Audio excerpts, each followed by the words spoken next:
हाँ जी स्टूडेंट्स, अब हम 6.1 एक्सरसाइज में जो लास्ट क्वेश्चन है वो किस तरीके से करना है उसको समझेंगे। तो उसमें सबसे पहला हमारे पास ना फ्रैक्शन आ जाता है। तो फ्रैक्शन को सॉल्व इन इक्वेशन में कैसे किया जाएगा, तो क्या हेडिंग लगानी है अपने, rule to solve fraction inequation. Fraction में इन इक्वेशन को सॉल्व करने का मतलब मेरा ये नहीं है, इससे पहले भी कुछ क्वेश्चंस थे 8, 9, 10, तो उनमें तो सिंपल आपने क्या किया, एलसीएम लिया, क्योंकि एलसीएम लिया और आंसर आ गया, क्रॉस मल्टीप्लाई किया आंसर आ गया। पर यहाँ पर क्या है कि यहाँ पर न्यूमिनेटर में भी एक्स है, डिनोमिनेटर में भी एक्स है, ठीक है। तो ऊपर नीचे दोनों में एक्स है। अगर ऐसा आता है तो तब आप क्या करेंगे कि जब ऊपर नीचे एक्स आ जाता है, देखिए अगर आपके पास एक इन इक्वेशन ऐसे आती है x बाय 4 ग्रेटर देन 3, ठीक है, तो आप 4 को उधर मल्टीप्लाई कर सकते हैं, ठीक है। कारण क्या है स्टूडेंट, अगर आप 4 को आप उधर मल्टीप्लाई करेंगे तो ये 12 हो जाएगा, ठीक है। तो x ग्रेटर देन 12 आपका आंसर आ गया। तो इस तरह के क्वेश्चन को तो आप सॉल्व कर सकते हैं। अच्छा, अगर -4 हो तो भी आप क्रॉस मल्टीप्लाई कर सकते हैं।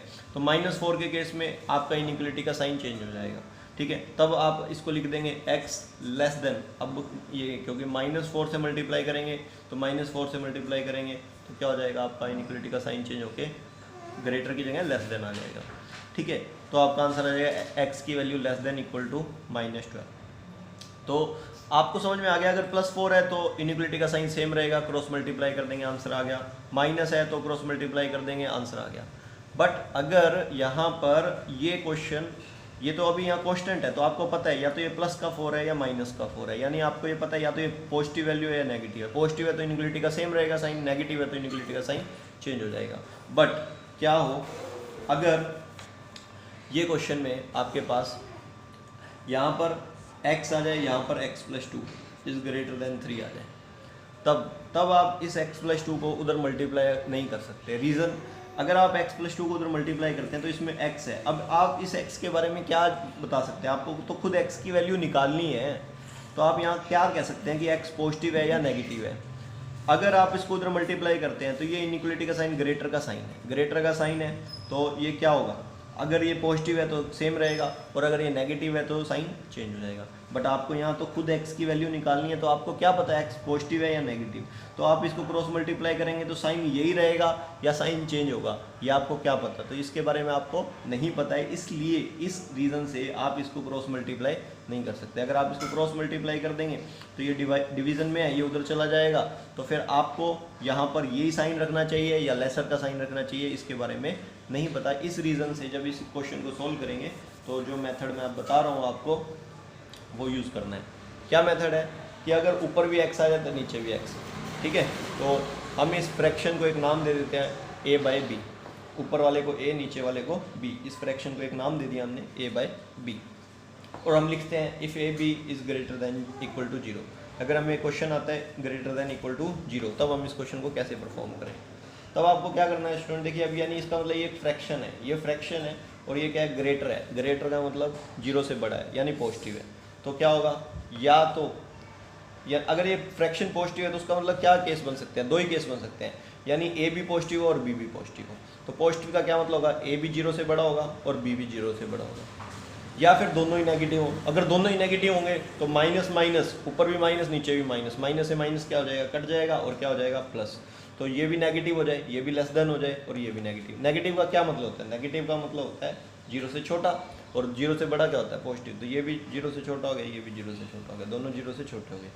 तो दो ही केस बन सकते हैं, आइदर, तो आपको दो कंडीशन लगा के क्वेश्चन सोल्व करना है, आइदर या तो ये दोनों पॉजिटिव हो या आइदर ये दोनों नेगेटिव हो, ठीक है।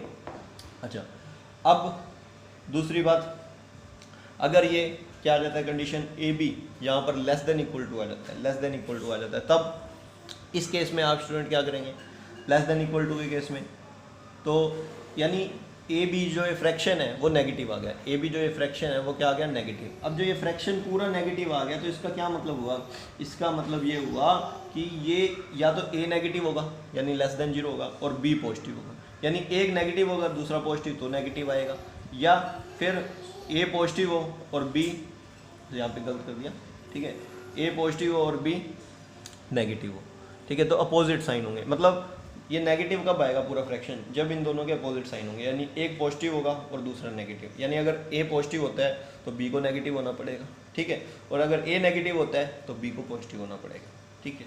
तो ये दो, अगर इस तरह का क्वेश्चन साइन आता है तो ये दो कंडीशन लगानी है, अगर ये साइन आता है तो ये दो कंडीशन लगानी है। अच्छा, एक बात आपने ध्यान रखनी है कि यहाँ इक्वल टू का साइन लगाया है जब, ठीक है, दो साइन आ सकते हैं ग्रेटर देन इक्वल टू, तब मैंने क्या किया, इसमें तो ग्रेटर लगाया, इक्वल टू लगाया है ए में, तो बी में किसी केस में भी मैंने इक्वल टू नहीं लगाया, क्योंकि स्टूडेंट डिनोमिनेटर जो है, डिनोमिनेटर कभी भी जीरो नहीं हो सकता, ठीक है। तो जो डिनोमिनेटर वैल्यू है, जो बी है वैल्यू, आप उसके यहाँ पर इक्वल टू अगर दे भी रखा है, यहाँ दे रखा है, फिर भी आप इन दोनों, इनमें कभी भी इक्वल टू जीरो नहीं लगाएंगे, इसमें फिर भी आप इक्वल टू जीरो कभी नहीं लगाएंगे। रीज़न, क्योंकि जो डिनोमिनेटर है वो कभी जीरो नहीं हो सकता। अगर डिनोमिनेटर में जीरो आ गया, मान लीजिए यहाँ डिनोमिनेटर में जीरो आ गया, तो क्या हो जाएगा, तो अगर डिनोमिनेटर में यहाँ जीरो आ जाएगा तो क्या होगा कि something by zero not defined हो जाएगा। आप ये बात ध्यान रखिए, अगर 0/5 आ जाए तो वो तो जीरो होता है, बट अगर 5/0 आ जाए वो क्या हो जाएगा, वो क्या होता है, इन्फिनिटी, उसकी वैल्यू डिफाइंड नहीं होती। तो जीरो से हम डिवाइड नहीं कर सकते, ठीक है।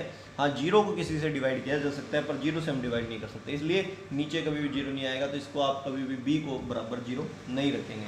क्लियर हो गया। तो ये कंडीशन आपको याद करके क्वेश्चन करना है। अब मैं इसके ऊपर एक क्वेश्चन करवाता हूँ आपको। स्टूडेंट नेक्स्ट क्वेश्चन है 11th क्वेश्चन है, 11th का फर्स्ट पार्ट। अब ये इसी रूल पे डिपेंडेंट है। देखिए, आप ऊपर न्यूमिनेटर में भी एक्स है, डिनोमिनेटर में भी एक्स है, आप क्रॉस मल्टीप्लाई नहीं कर सकते हैं, ठीक है। तो फिर आप क्या करें, फिर सबसे पहले आप इसके एक बराबर में इक्वल टू में जीरो बनाएं। जीरो बनाने के लिए 2 को इधर ले आएँ, 2 को इधर ले आए आप, ठीक है। मैंने बताया ना, आप एक्स मल्टीप्लाई करेंगे क्रॉस मल्टीप्लाई तो क्या दिक्कत आएगी यहाँ पर कि आपको पता नहीं है एक्स की वैल्यू क्या है। अच्छा, दूसरी बात, इसने साइड में एक वैल्यू लिखी है एक्स नॉट इक्वल टू 2। इसका क्या मतलब है कि एक्स 2 नहीं हो सकता। क्यों? अगर एक्स की वैल्यू 2 भर दें, यहाँ फिल कीजिए आप 2, तो 2 - 2 क्या हो गया, 0। तो डिनोमिनेटर में क्या आ गया, 0 आ गया।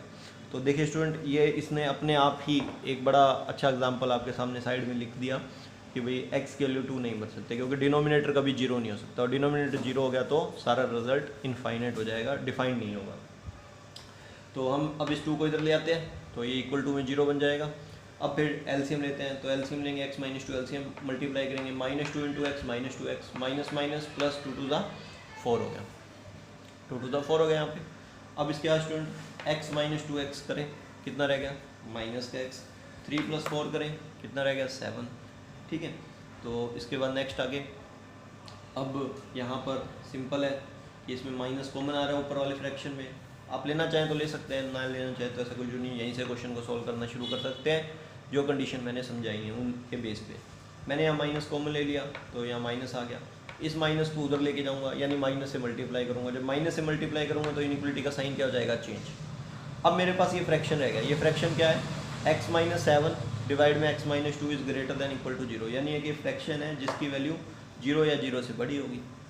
समझ के बात आप ये, तो ये एक फ्रैक्शन है। अब मैं इसको क्रॉस मल्टीप्लाई तो कर ही नहीं सकता, ये बात आपको मैं बता चुका हूँ। तो अब इस पर ये क्या है, ये पूरा फ्रैक्शन 0 से बड़ा है, यानी पॉजिटिव है। तो इस पर 2 कंडीशन लगेंगी, और कौन सी कंडीशन लगेगी, जो फर्स्ट कंडीशन आपको बताई, या तो दोनों पॉजिटिव होंगे या दोनों नेगेटिव होंगे। तो लगाते हैं इस पर पहली कंडीशन, आइदर या तो दोनों 0 से बड़े होंगे। इसके आगे इक्वल टू 0 लगाएंगे, इस पर 0 नहीं लगाएंगे, क्योंकि डिनोमिनेटर में 0 कभी भी इक्वल नहीं हो सकता। तो यहाँ से क्या आ गया, x 7 से बड़ा, यहाँ पे आ गया x 2 से